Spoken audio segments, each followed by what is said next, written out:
പക്ഷെ ഇപ്പോൾ നമ്മൾ ഈ പാലത്തിനോട് ചേർന്ന് ഈ പുഴയോട് ചേർന്നുള്ള ഭാഗങ്ങളിലേക്കാണ് നമ്മൾ എത്തിയിരിക്കുന്നത്. ഏതാണ്ട് തിരച്ചിൽ നടത്തുന്ന സംഘങ്ങളുള്ള അതേ മേഖലയിലേക്ക് തന്നെ നമ്മൾ എത്തിയിരിക്കുകയാണ്. പാലത്തിന്റെ മധ്യഭാഗം അടക്കം നമുക്ക് ദൃശ്യങ്ങളിൽ കാണിക്കാൻ കഴിയും എന്ന് പ്രതീക്ഷിക്കുന്നുണ്ട്. ഈ യുവതിയുടെ മൊഴി പ്രകാരം പാലത്തിൽ നിന്ന് ഏതാണ്ട് മധ്യഭാഗത്ത് നിന്ന് താഴേക്ക് ഉപേക്ഷിച്ചു എന്ന മൊഴിയാണ് പോലീസിന് ലഭിച്ചിട്ടുള്ളത് എന്നാണ് നമ്മൾ മനസ്സിലാക്കുന്നത്. അതിന്റെ അടിസ്ഥാനത്തിൽ ആദ്യഘട്ടത്തിൽ തന്നെ ഈ പ്രദേശവാസികൾ അവരുടെ സ്വന്തം വള്ളങ്ങളിൽ ഈ പാലത്തിനോട് ചേർന്നുള്ള ഭാഗങ്ങളിലൊക്കെ തന്നെ തിരച്ചിൽ നടത്തിയിരുന്നു. അതിന് പിന്നാലെയാണ് ഇപ്പോൾ മറ്റ് ഭാഗങ്ങളിലും പരിശോധന നടത്തുന്നത്. ഈ പാലത്തിന്റെ താഴെ നിന്നും ഏതാണ്ട് കുറച്ച് താഴേക്ക് പോയി കഴിഞ്ഞാൽ, പുഴയിൽ കുറച്ച് താഴേക്ക് പോയി കഴിഞ്ഞാൽ അവിടെ നിറയെ പായലുകളാണ്. ആ പായലുള്ള മേഖലയിലും വള്ളങ്ങളിൽ പ്രദേശവാസികൾ തിരച്ചിൽ നടത്തുന്നുണ്ട്.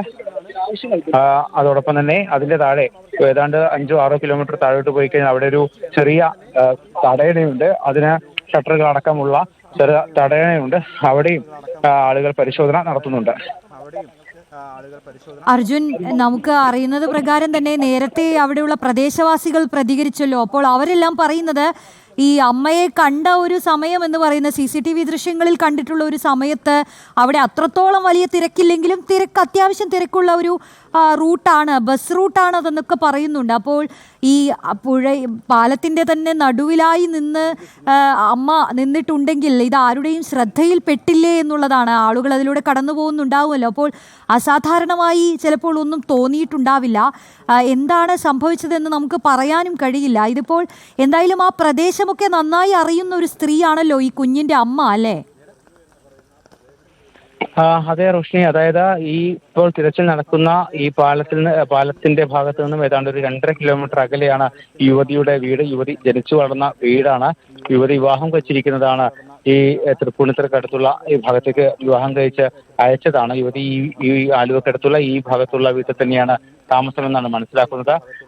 ഏതാണ്ട് ഈ പാലത്തിന്റെ മുകളിൽ നിന്നും ഏതാണ്ട് 200 മീറ്റർ പോയി കഴിഞ്ഞാൽ മുഴിക്കുളം ജംഗ്ഷൻ എത്തും. അവിടെ നിന്ന് ഏതാണ്ട് 1.5 കിലോമീറ്റർ അകലെയുള്ള അടുത്ത സ്റ്റോപ്പ്, അതായത് അവിടെ വെച്ചാണ് ഒരു ഓട്ടോറിക്ഷയിൽ ഈ യുവതി സ്വന്തം വീട്ടിലേക്ക് പോയത്. ഏതാണ്ട് 1 കിലോമീറ്റർ അകലെയുള്ള വീട്ടിലേക്ക് പോയത്. അത്തരത്തിൽ ഏതാണ്ട് ഒരു 2.5 കിലോമീറ്റർ അകലെയാണ് യുവതിയുടെ വീട്. എന്തായാലും യുവതി കുഞ്ഞുമായാണ് ഇങ്ങോട്ടേക്ക് എത്തിയത്.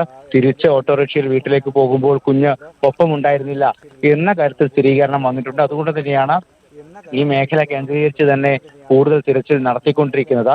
എന്തായാലും ഈ പാലത്തിന്റെ മുകളിൽ നിന്ന് ഈ പുഴയുടെ ഭാഗത്തേക്ക് ഉപേക്ഷിച്ചിട്ടുണ്ട് എന്ന മൊഴി ലഭിച്ച ഒരു സാഹചര്യത്തിലാണ് ഈ പുഴയിലും അതോടൊപ്പം തന്നെ പാലത്തിനോട് ചേർന്നുള്ള കാടുപിടിച്ച മേഖലകളിലും ഒക്കെ തന്നെ തിരച്ചിൽ നടത്തിക്കൊണ്ടിരിക്കുന്നത്.